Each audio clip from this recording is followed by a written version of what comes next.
जी बच्चों, क्या हाल है आप लोगों का। पेपर्स कैसे हो रहे हैं आपके। अब हम 8th क्लास की साइंस की क्विक रिवीजन स्टार्ट करेंगे आपके आने वाले पेपर के हवाले से, क्योंकि अब 8th क्लास का नेक्स्ट पेपर साइंस का है। तो हम कोशिश ये करेंगे कि छोटी छोटी वीडियोस की सूरत में साइंस का नंबर 1 सिलेबस कवर कर लिया जाए, रिवाइज़ कर लिया जाए। कवर तो ऑलरेडी है, रिवाइज़ कर लें। Important topics, long questions, short questions discuss कर लिए जाएं, और उसके बाद जो आपके प्रैक्टिकल्स हैं उनकी तैयारी के लिए कुछ एक दो वीडियोस जो हैं वो भी बना ली जाएं।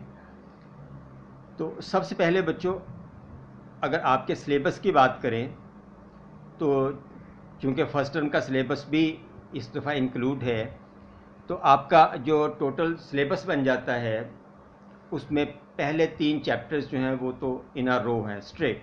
Chapter number 1, chapter number 2, chapter number 3, उसके बाद चैप्टर नंबर 6, चैप्टर 7, चैप्टर 8, उसके बाद चैप्टर नंबर 10, 11, 12। तो ये टोटल 9 चैप्टर्स हैं जो आपके सिलेबस में शामिल हैं, और आपका जो साइंस का पेपर है वो इन 9 चैप्टर्स में से आएगा। अब चूंकि आपको पता है हमारे पेपर का पैटर्न ऐसा होता है कि इसमें शॉर्ट क्वेश्चन में तो चॉइस बिल्कुल नहीं होती, लिहाजा आपको जितने भी की टॉपिक्स हैं उनको लाजमी अच्छे तरीके से प्रिपेयर कर लेना है। अगर आपका ऑब्जेक्टिव ये है, और होना चाहिए आप सबका, कि आपके बहुत अच्छे नंबर आ जाएं, तो उस सूरत में ज़रूरी है कि आप पूरे चैप्टर को अच्छी तरह से रिवाइज़ करें। जो मैं ये बात कह रहा हूँ कि की टॉपिक्स आपको सबको रिवाइज़ करने चाहिए, अच्छी तरह से प्रिपेयर करने चाहिए। तो ये एक मेयार है उन बच्चों के लिए जो 40%, 50% मार्क्स लेके पेपर क्लियर करना चाह रहे हैं। लेकिन आपकी क्लास में ऐसे बच्चे भी हैं जो ये चाहते हैं कि 75 में से 71 मार्क्स अगर हमारे पहली टर्म में आए तो इस टर्म में हमारे मार्क्स जो है इससे ज़्यादा होने चाहिए। तो डेफिनेटली बच्चों, उनका जो सिलेबस जो है यही है, लेकिन उन्हें एक्स्ट्रा एफर्ट करना है। उन्हें पूरा लेसन जो है उसको अच्छी तरह से प्रिपेयर करना है। और दोनों तरह के जो ऑब्जेक्टिव्स हैं, आप 40% मार्क्स लेके पास होना चाह रहे हैं, आप 71 से ज़्यादा मार्क्स लेना चाह रहे हैं, दोनों सूरतों में कोई प्रॉब्लम आप फेस करते हैं तो आप मुझसे पूछ सकते हैं। आप मुझे कॉल कर लीजिए, व्हाट्सएप पे बात कर लें, आप मुझे यहीं आप वीडियो के बाद जो आप मुझे कमेंट में पूछ लीजिए कुछ मुझसे। तो मैं पूरी कोशिश करूँगा कि आपके जो भी आंसर्स हैं, क्वेश्चन जो हैं, उनको टाइमली आंसर कर दिया जाए, और मिलजुल के हम लोग अपनी इस कमिटमेंट को पूरा करने की कोशिश करें कि हमारी साइंस में ज़ीरो फेलियर होनी चाहिए। तो पहला चैप्टर जो है, इससे बात शुरू करते हैं। इस वीडियो में हम पहले चैप्टर को क्विकली रिवाइज़ करेंगे। आपका पहला चैप्टर है बच्चों नर्वस सिस्टम के बारे में। तो इसमें अभी जो आप डायग्राम देख रहे हैं, ये आपका इस चैप्टर का पहला इम्पॉर्टेंट लॉन्ग क्वेश्चन भी है और इम्पॉर्टेंट टॉपिक भी है, दैट इज़ न्यूरॉन।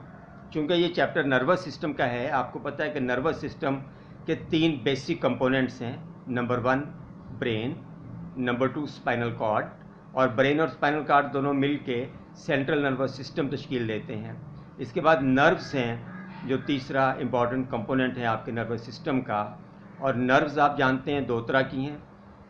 एक को हम कहते हैं पेरिफेरल नर्व्स, और पेरिफेरल नर्व्स जो हैं वो आपकी बॉडी के मुख्तलिफ जो पार्ट्स हैं, जो डिफरेंट ऑर्गन्स हैं, उनको कनेक्ट कर रही हैं आपके ब्रेन के साथ थ्रू स्पाइनल कॉर्ड। इसके अलावा क्रेनियल नर्व्स हैं, 12 पेयर्स ऑफ क्रेनियल नर्व्स। ये वो नर्व्स हैं जो आपके ब्रेन को डायरेक्टली कनेक्ट करती हैं आपके सर्टन बॉडी पार्ट्स के साथ, लाइक आइज़ के साथ, लाइक ज़ुबान के साथ। तो ये 2 तरह की नर्व्स आपकी बॉडी में मौजूद हैं। और नर्व जो है उसके अंदर जो न्यूरॉन्स होते हैं, चूँकि nerve is a collection of nerve fibres, तो नर्व फाइबर्स आर न्यूरॉन्स, ये 2 या 3 किस्म के हैं। एक्चुअली तो ये 3 किस्म के होते हैं। Number 1 sensory neurons. Sensory neurons are those neurons which carry messages from different body parts towards the central nervous system, ये हैं sensory neurons.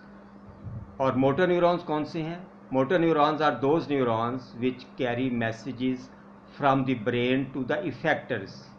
Effectors may be the muscles, effectors may be the glands। और एक तीसरी किस्म है neurons की, that is called inter neurons और associative neurons, जो सेंट्रल नर्वस सिस्टम के अंदर मौजूद हैं, जिनसे हमारा ब्रेन बना हुआ है। लेकिन आपकी बुक ने ऑक्सफोर्ड सेकेंडरी साइंस में न्यूरॉन की 2 टाइप्स को बयान किया गया है, sensory neurons and motor neurons. तीसरी टाइप मैंने आपको बता दी, ज़हन में रखिएगा। इसके बाद जब हम बात करते हैं थोड़ी तफसील के साथ न्यूरॉन की, तो हमारे इल्म में ये होना चाहिए कि neuron is the basic structural and functional unit of nervous system. Nervous system का स्ट्रक्चर की बात करेंगे तो भी आपको न्यूरॉन पे पहुंचना है। जब आप नर्वस सिस्टम के फंक्शन की बात करेंगे तो भी न्यूरॉन से बात का आगाज़ होगा। इसलिए न्यूरॉन स्ट्रक्चर और फंक्शन दोनों का यूनिट है नर्वस सिस्टम का। अब इसका स्ट्रक्चर अगर डिस्कस कर लिया जाए तो आप देखते हैं कि हम अब न्यूरॉन को 2-3 हिस्सों में डिवाइड कर सकते हैं। सबसे पहला इसका एक जो हिस्सा है that are finger like projections, जिनको हम कहते हैं डेंड्राइट्स। छोटी छोटी सी प्रोजेक्शंस होती हैं, छोटी छोटी सी आउटग्रोथ्स होती हैं, जो सेल बॉडी से निकल के उसके इर्द गिर्द फैल रही होती हैं। इनको हम डेंड्राइट्स कहते हैं। और डेंड्राइट्स जो हैं they are input terminals of the neuron, यानी जो मैसेजेस न्यूरॉन ने रिसीव करने हैं वो डेंड्राइट्स के ज़रिए रिसीव करने हैं। इसके बाद है flatten part of the neuron which is called cell body, और सेल बॉडी में न्यूक्लियस भी होता है। इनपुट डेंड्राइट से होते हुए सेल बॉडी में आती है, और सेल बॉडी से इनपुट फर्दर ट्रेवल करती है into a long thread like structure which is called axon। तो ये तीसरा पार्ट है आपके न्यूरॉन का, axon, and axon is the outer terminal. यहाँ से मैसेज न्यूरॉन से एग्जिट करता है। न्यूरॉन में मैसेज एंटर होने का point many finger like projections which are called dendrites, और डेंड्राइट से मैसेज जाता है सेल बॉडी की तरफ। Cell body is a flattened nucleated part of the neuron. उसके बाद है long thread like structure, a long filament like structure which is called axon, और एक्सोन में से होता हुआ ये मैसेज जो है नेक्स्ट न्यूरॉन्स की तरफ ट्रेवल कर जाता है। अब जब मैसेज नेक्स्ट न्यूरॉन्स तक जाएगा तो याद रखिए कि न्यूरॉन्स जो हैं वो आपस में इंटरकनेक्टेड नहीं है, बिल्कुल आपस में मिले हुए नहीं हैं, बल्कि उनके दरमियान टाइनी गैप्स हैं, जिन गैप्स को हम कहते हैं साइनेप्सिस। तो साइनेप्सिस जो हैं these are tiny gaps present between 2 adjacent neurons. एक न्यूरॉन के एक्सोन्स और दूसरे न्यूरॉन के डेंड्राइट्स के दरमियान जो टाइनी सा गैप है, उस गैप को हम कहेंगे साइनेप्स। और साइनेप्स के अंदर एक ख़ास किस्म का केमिकल मौजूद होता है जिसको हम एसिटलकोलिन कहते हैं, और इस एसिटलकोलिन के ज़रिए साइनेप्टिक ट्रांसमिशन होती है, मैसेजेस एक न्यूरॉन से दूसरे न्यूरॉन तक पहुंचते हैं। आपको इस डायग्राम में दिखाया जा रहा है कि ये देखिए, आप बेहतर अंदाज में देख पाएंगे, ये जो 2 आपको रेड कलर के एरोज़ नज़र आ रहे हैं पॉइंटिंग ईच अदर, ये साइनेप्स को पॉइंट आउट कर रहे हैं जो 2 न्यूरॉन्स के दरमियान एक टाइनी सा गैप मौजूद होता है। इसके बाद बच्चों, इसमें आपको इस डायग्राम में डेंड्राइट्स भी दिखाए जा रहे हैं, सेल बॉडी भी नज़र आ रही है, न्यूक्लियस भी देख रहे हैं, एक्सोन भी देख रहे हैं, और इसके अलावा आप ये देख रहे हैं कि एक्सोन के इर्द गिर्द फैटी शीथ होती है। At certain points this fatty sheath is absent. हमने ये भी देखा कि यहाँ नोड्स ऑफ रेनवियर क्लासरूम में हमने पढ़ा था लेकिन चूँकि आपकी बुक ने इनको डिस्कस नहीं किया, इसलिए जो चीज़ें बुक ने डिस्कस की हैं, जो चीज़ें इस डायग्राम में हाईलाइट हो रही हैं, लेबल हो रही हैं, वो आपको आनी चाहिए। और एक बात मैं आपके गोशगुजार करना चाहूँगा कि आप लोग जब क्वेश्चंस प्रिपेयर करते हैं तो उनके साथ रिलेटेड जो डायग्राम्स हैं उनको बार बार ड्रॉ एंड लेबल की प्रैक्टिस कर लिया करें। पेपर में अक्सर औकात फिर बच्चे ये मिस्टेक करते हैं कि या तो उनको डायग्राम बनानी नहीं आ रही होती, और अगर बना लेते हैं तो फिर लेबल नहीं कर पाते। आपको डायग्राम बनाने का और उसको लेबल करने का, दोनों काम करने का फ़ायदा होता है। अगर डायग्राम के 2 नंबर हैं तो आप जस्ट डायग्राम ड्रॉ कर लें और ये समझें कि मुझे 2 नंबर मिल गए हैं, तो नहीं मिलेंगे। लेबल करना और दुरुस्त लेबल करना ज़्यादा ज़रूरी है डायग्राम बनाने से भी। तो इसकी अच्छी तरह से प्रैक्टिस किया कीजिए। न्यूरॉन के बाद ब्रेन की कुछ जनरल इंट्रोडक्शन है, वो आप बुक से पढ़ लीजिए। हम उसको बार बार डिस्कस कर चुके हैं। ब्रेन का वेट कितना होता है और ये किस चीज़ का बना हुआ है, कितने इसके अंदर न्यूरॉन्स होते हैं अप्रॉक्सीमेटली, तो ये चीज़ें आपको पता होनी चाहिए। जो ज़्यादा इम्पॉर्टेंट क्वेश्चन है यहाँ वो है पार्ट्स ऑफ द ब्रेन। ये जो ब्रेन का मैंने कहा ओवरव्यू बुक से पढ़ लीजिए, इसमें से MCQs आपसे पूछे जा सकते हैं, इसको इग्नोर नहीं कर देना आपने। पार्ट्स ऑफ द ब्रेन में बच्चों आपको पता है कि ब्रेन का जो सबसे बड़ा पार्ट है, जो ब्रेन के ज़्यादातर जो एरिया है उसको कवर कर रहा है, दैट इज़ कॉल्ड सेरिब्रम। और सेरिब्रम आपको पता है कि हम उसको डिवाइड कर सकते हैं 2 हेमिस्फीयर्स में, right cerebral hemisphere and left cerebral hemisphere. आपने ये भी पढ़ा कि right cerebral hemisphere is associated with the left side of the body, और जो लेफ्ट सेरिब्रल हेमिस्फीयर है वो एसोसिएट करता है आपकी बॉडी की राइट साइड के साथ। ये MCQ में पूछा जा सकता है, इसको ज़हन में रखिएगा। इसके बाद अगर ये पूछा जाए कि सेरिब्रम के फंक्शंस क्या हैं, तो सेरिब्रम के फंक्शंस जो हैं बहुत इम्पॉर्टेंट और वाइड स्प्रेड है। सेंट्रल नर्वस सिस्टम के जो ज़्यादातर फंक्शंस हैं वो आप देखेंगे कि सेरिब्रम ही अंजाम दे रहा है, और एरिया के लिहाज से भी cerebrum most of the brain है। तो it receives information from all the sense organs and uses it to control your actions, behaviour and speech. तो आप ये कह सकते हैं कि जितने हमारे सेंसरी पार्ट्स हैं, जो उन सब से आने वाली इंफॉर्मेशन कलेक्ट होती है सेरिब्रम के अंदर। उसके बाद वो इंफॉर्मेशन जो है वो प्रोसेस होती है आपके एक्शंस को, आपके बिहेवियर को और आपकी स्पीच को कंट्रोल करने के लिए। फिर देखिए, cerebrum is also the part of the brain you use for thinking, remembering things, solving problems and making decisions. तो जो इन्फॉर्मेशन कलेक्ट हुई है उसी इन्फॉर्मेशन के ज़रिए आप थिंकिंग का, मेमोरी का, प्रॉब्लम सॉल्विंग का और डिसीजन मेकिंग का काम भी लेंगे। तो ये जो मोस्ट इम्पॉर्टेंट फंक्शंस हैं ये सेरिब्रम अंजाम दे रहा है, और इन्हें आपको याद करना है, याद रखना है। 1 2 3 4 5 6 7 करके याद कर लीजिए, और एग्ज़ाम में ये अक्सर पूछ लिया जाता है आपसे। इसके बाद फिर हमने कहा कि सेरिब्रम को हम 2 हेमिस्फीयर्स में डिवाइड करते हैं। तो जो राइट सेरिब्रल हेमिस्फीयर है उसके बारे में याद रखिएगा कि the right side of the cerebrum is most important in artistic and creative tasks, while the left controls understanding, reading and thinking। तो ये है बेटा सेरिब्रम। और अगर हम इसकी डायग्राम की बात करें तो ये देखिए, ये आपके सामने सेरिब्रम की डायग्राम है। इन डायग्राम्स को ड्रॉ एंड लेबल करने की आपने प्रैक्टिस करनी है। आपके पेज नंबर 4 और 5 पे ये डायग्राम्स मौजूद हैं। पेज नंबर 5 वाली जो डायग्राम है डिफरेंट पार्ट्स ऑफ ब्रेन, उसमें ब्रेन के डिफरेंट पार्ट्स दिखाए गए हैं, उसको लेबल करना आना चाहिए आपको। और पेज नंबर 4 की जो डायग्राम है उसमें ब्रेन के फंक्शन के लिहाज से डिफरेंट एरियाज दिखाए गए हैं। मूवमेंट एरिया कौन सा है, सेंसरी एरिया कौन सा है, स्पीच सेंटर कौन सा है, हियरिंग सेंटर कौन सा है, बैलेंस एंड कोऑर्डिनेशन वाला जो पॉइंट है आपके ब्रेन में वो कौन सा है, साइट वाला एरिया कौन सा है।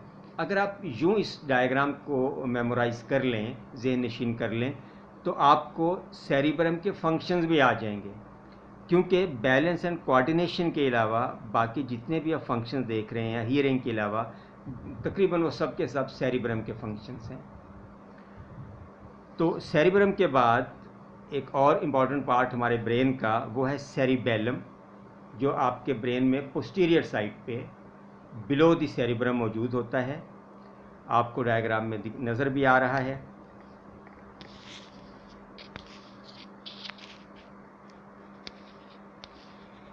दिस वन, ये जो पार्ट है बेटा ये सेरिबेलम है। और सेरिबेलम के बारे में इसके फंक्शन देखिए। The cerebellum keeps the body balanced and coordinates the muscles during walking, running, cycling and other activities. जब आपकी बॉडी किसी मूवमेंट से गुजर रही है तो उस दौरान बॉडी का बैलेंस मेंटेन रखना सेरिब्रम का काम है। और ये एक इम्पॉर्टेंट MCQ भी है, अक्सर औकात पेपर में एग्ज़ाम में ये पूछ लिया जाता है। इसके बाद है मेडल्ला ऑब्लांगेटा। इसका फंक्शन देखिए, बहुत इंपॉर्टेंट फंक्शंस हैं एग्ज़ाम के पॉइंट ऑफ व्यू से मेडल्ला के। The medulla oblongata controls number 1 the breathing. आपका जो सांस लेने का अमल है उसको मेडल्ला कंट्रोल कर रहा है। देन हार्ट बीट रेट, दिल की धड़कन कंट्रोल हो रही है। इसके बाद maintains the pressure of the blood, blood pressure control भी मेडल्ला के पास है। और बॉडी टेम्परेचर का कंट्रोल भी मेडल्ला में है। इसका मतलब ये है कि बहुत वाइटल किस्म के जो फंक्शंस हैं, जो हमारी उनका प्रॉपर अंजाम ना दिया जाना लाइफ थ्रेटनिंग भी हो सकता है, वो मेडल्ला कंट्रोल कर रहा है। Breathing, heart beat rate, blood pressure and temperature control. फिर है brain stem, close to the spinal cord, controls the body's automatic activities such as breathing and digestion. ये भी एक इम्पॉर्टेंट MCQ है। तो पार्ट्स ऑफ द ब्रेन आपने देखा important हैं। सिर्फ 4 पार्ट्स हैं, उनके नाम याद रखिए और हर एक के फंक्शन याद रख लें। मेडल्ला के फंक्शन पर्टिकुलरली बहुत इम्पॉर्टेंट, बहुत ईजी हैं, जबकि सेरिबेलम और ब्रेन स्टेम के जो फंक्शन है वो MCQs के लिए 1 नंबर के शॉर्ट क्वेश्चन के लिए इम्पॉर्टेंट हैं। और सेरिब्रम के फंक्शन पे थोड़ा सा फोकस करना है, निस्बतन ज़्यादा फंक्शन है। बहरहाल आपने चूँकि इसको पहले पढ़ लिया, 2-3 दफ़ा रिवाइज कर चुके हैं, तो मुझे उम्मीद है कि आप इसको आसानी से कर पाएंगे। इसके बाद जो बच्चों इम्पॉर्टेंट टॉपिक है पेज नंबर 6 पे, वो एक टेबल है रिसेप्टर्स के बारे में। रिसेप्टर सेल्स होते हैं। ये रिसेप्टर सेल्स क्या चीज़ है? ये आपके न्यूरॉन्स हैं जो आपके स्किन पे मौजूद हैं और आपके बॉडी के जो आप कह लीजिए जो इंटरनल एपिथेलियम वगैरह होती है वहाँ मौजूद हैं। और इनका काम है मैसेजेस को रिसीव करके ब्रेन तक, सेंट्रल नर्वस सिस्टम तक पहुँचाना। आपकी बुक ने कुछ सेंस ऑर्गन्स, सेंसिस और कुछ स्टिमुलाई डिस्कस किए हैं इस टेबल में। इनको पढ़ लीजिएगा, इनको प्रिपेयर कर लीजिए। Like skin is a sense organ, आपको पता है skin is a huge sense organ. और फंक्शन इसके सेंस कौन सी है? टच। इसके अलावा आपको पता है प्रेशर की सेंस भी स्किन के अंदर है, टेम्परेचर की सेंस भी आपकी स्किन में मौजूद है। और कौन से स्टिमुलाई पे इसने रिस्पॉन्ड करना है? Pressure, pain, hot and cold, temperatures. तो इस तरह से आप इस टेबल को प्रिपेयर कर लीजिए। और स्टिमुलाई क्या है? स्टिमुलाई एक ऐसा एक फिनोमिना है, जो एक ऐसी चेंज है जो आपकी बॉडी को सर्टन रिएक्शन पे आमादा कर दे, दैट इज़ कॉल्ड स्टिमुलस। और एग्ज़ाम में ये अक्सर पूछ लिया जाता है कि डिफ़ाइन अ स्टिमुलस और एग्ज़ाम्पल्स दीजिए। तो इस टेबल में डिफरेंट स्टिमुलाई जो हैं उनकी एग्ज़ाम्पल्स मौजूद हैं। केमिकल स्टिमुलाई हैं और उसके बाद ये लाइट, कलर, साउंड, मूवमेंट, ये सब डिफरेंट स्टिमुलाई हैं। और इनसे रिलेटेड सेंसेस और सेंस ऑर्गन्स जो हैं आपको आने चाहिए, MCQs में पूछे जा सकते हैं। फिर रिफ्लेक्सेस। रिफ्लेक्सेस आपको पता है सडन ऑटोमेटिक रिस्पांस है हमारी बॉडी का, which is protective in nature. इसका मकसद ये होता है कि हमारी बॉडी किसी बड़े नुकसान से बच जाए।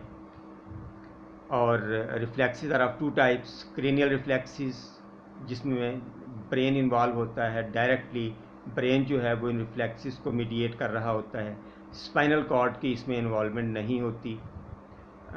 जिस तरह से ब्लिंकिंग ऑफ आई है, आँख ब्लिंक कर जाती है अगर आँख में कोई डस्ट या कोई ऐसी चीज़ पड़ने का अंदेशा हो। स्नीजिंग है। इसी तरह से बच्चों ये जो है बाज़ दफ़ा कफ जो है वो एक रिफ्लेक्सिव इन नेचर हो सकती है। इसके बाद स्पाइनल रिफ्लेक्सेस हैं जो स्पाइनल कॉर्ड के ज़रिए मीडिएट होती हैं, और ब्रेन जो है वो इसमें एक्टिव रोल प्ले नहीं करता in the execution of spinal reflexes. Like knee jerk है, लाइक अगर आपका हाथ या आपके जिस्म का कोई हिस्सा किसी पॉइंटेड शार्प ऑब्जेक्ट पे आ गया, किसी हार्ड ऑब्जेक्ट को टच कर गया, तो ऐसी सूरत में जो आप अपने बॉडी पार्ट को फौरी तौर पे पीछे हटा लेते हैं, दैट इज स्पाइनल रिफ्लेक्स। तो और रिफ्लेक्स एक्शन क्या है? ये रिफ्लेक्सेस जिस पाथवे के ज़रिए कंप्लीट होती हैं, मैंने आपको क्लासरूम में लिखवाए थे, क्रेनियल रिफ्लेक्स का पाथवे भी लिखवाया था और स्पाइनल रिफ्लेक्स का पाथवे भी लिखाया था। अपनी नोटबुक चेक कीजिए, इन पाथवेज़ को प्रिपेयर कर लीजिए, और अगर रिफ्लेक्स एक्शन पूछ लिया जाए तो आपको पाथवेज़ भी बताना है, और अगर सिंपल रिफ्लेक्सेस पूछ ली जाएं तो आप रिफ्लेक्सेस को डिफ़ाइन करें, उनकी टाइप्स बताइए और उनके एग्जांपल्स दे दीजिए। लॉन्ग क्वेश्चन के तौर पे ये एक्सपेक्टेड है, पूछा जा सकता है आपसे। फिर है वॉलेंट्री और इनवॉलेंट्री एक्शंस। वॉलेंट्री एक्शंस कौन से होते हैं? वो एक्शंस जो हमारे कॉन्शियस कंट्रोल में हैं। आपको मैंने क्लासरूम में भी ये बात समझाई थी कि जब आपने डिफ़ाइन करना है वॉलेंट्री एक्शन को, तो आपने वर्ड कॉन्शियस का ख्याल रखना है। Voluntary actions are those actions which are under the conscious control of our brain. जो काम आप शऊरी तौर पे करते हैं, जो आपके ब्रेन के कंट्रोल में हैं, उन्हें हम कहते हैं वॉलेंट्री एक्शंस।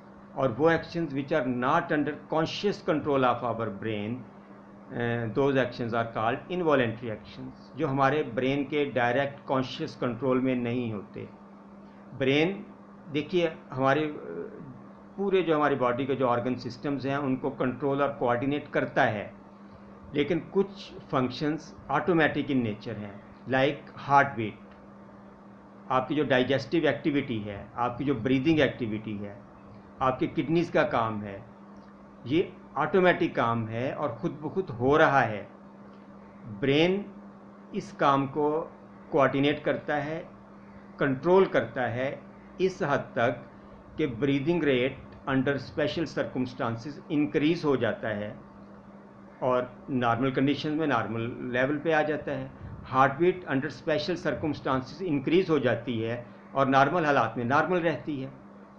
लेकिन जब हम इनवॉलेंट्री एक्शन या इनवॉलेंट्री एक्टिविटी की बात करते हैं तो हमारा मकसद ये होता है कि वो एक्शन जिसके ओरिजिनेट होने में ब्रेन का कोई किरदार नहीं है। लाइक आपकी जो हार्ट बीट है, कभी ऐसा नहीं हुआ कि आप ब्रेन आपका एक कॉन्शियस डिसीजन ले कि अब हार्ट बीट जो है वो स्टार्ट कर लेनी चाहिए। ये ऑटोमेटिक है। ब्रेन से भी पहले जो है हमारा हार्ट जो है वो काम करना शुरू कर देता है and it keeps on working. जो बेसिक रोल है आपके हार्ट का वो ब्रेन के डोमेन में नहीं है। ब्रेन हार्ट बीट रेट को अंडर स्पेशल सर्कमस्टांसिस मैनेज ज़रूर करता है। तो इसलिए जब आप ये लिखते हैं involuntary actions are those actions which are not controlled by our brain, तो बच्चों आपकी डेफिनेशन अधूरी रह जाती है। आपको यूँ डिफ़ाइन करना है, involuntary actions are those actions which are not under our conscious control, which are not under conscious control of our brain. तब बात कंप्लीट होगी। और इसके बाद आपको इनकी एग्जांपल्स भी देना है। ये क्वेश्चन शॉर्ट क्वेश्चन में पूछा जा सकता है। यूँ भी ये क्वेश्चन आ सकता है कि सर्टेन एक्टिविटीज़ दे के आपसे पूछ लिया जाए कि आप इनमें से वॉलेंट्री इनवॉलेंट्री एक्शंस को सॉर्ट आउट करें। इसके अलावा पेज नंबर 7 पे रिफ्लेक्स एक्शन की एक डायग्राम बनी हुई है। ये डायग्राम बनानी है आपने। अगर एग्ज़ाम में पूछ ली जाए, एग्ज़ाम में आ जाए, तो जो सबसे इम्पॉर्टेंट बात है जो आप लोग मिस करते हैं वो ये कि आप इसका सेंसरी और मोटर पाथवे नहीं बताते। बच्चों, अगर आप इस डायग्राम को गौर से देखिए तो आपको नज़र आ रहा है कि कुछ एरोस हैं जो पॉइंट कर रहे हैं टूवर्ड्स द स्पाइनल कॉर्ड। ये आपका सेंसरी पाथवे है रिफ्लेक्स एक्शन का, स्पाइनल रिफ्लेक्स एक्शन का। और कुछ एरोस हैं which are pointing away from the spinal cord towards the muscles. और ये मोटर पाथवे है आपके स्पाइनल रिफ्लेक्स एक्शन का। तो अगर आप ये पाथवे नहीं बताएंगे तो डायग्राम बनाना तो यूज़लेस हो गया। आपको नंबर किस बेस पे दिए जाएं? इसलिए इन चीज़ों को जहन में रखते हुए एग्ज़ाम की इस चैप्टर की तैयारी कीजिए, एक्सरसाइज क्वेश्चन प्रिपेयर कीजिए। और इसका जो प्रैक्टिकल है वो चूँकि आपको पता है ब्रेन के पार्ट्स हैं 3-4 पार्ट्स, तो उन पार्ट्स के फंक्शंस को प्रिपेयर कर लीजिए। और वो पार्ट्स कौन से हैं? Cerebrum, cerebellum, medulla and brain stem. अगर आपका ये वाला topic parts of the brain अच्छा प्रिपेयर हो जाता है तो आपके पेपर 1 के एमसीक्यूज़, आपके एटीपी के एमसीक्यूज़ और आपका लॉन्ग क्वेश्चन, हर जगह आप कुछ ना कुछ नंबर ज़रूर हासिल कर लेंगे इस एक क्वेश्चन को अच्छी तरह प्रिपेयर कर लेने से। आई होप कि जब आप इस चैप्टर को प्रिपेयर करेंगे तो बेहतरीन प्रिपरेशन करेंगे, और अगर कोई मुश्किल आएगी तो आप मुझसे पूछने में किसी किस्म की हिचकिचाहट महसूस नहीं करेंगे। आपके सवालात का इंतज़ार रहेगा और नेक्स्ट वीडियो में हम चैप्टर नंबर 2 को किडनी को डिस्कस करेंगे। जी शुक्रिया।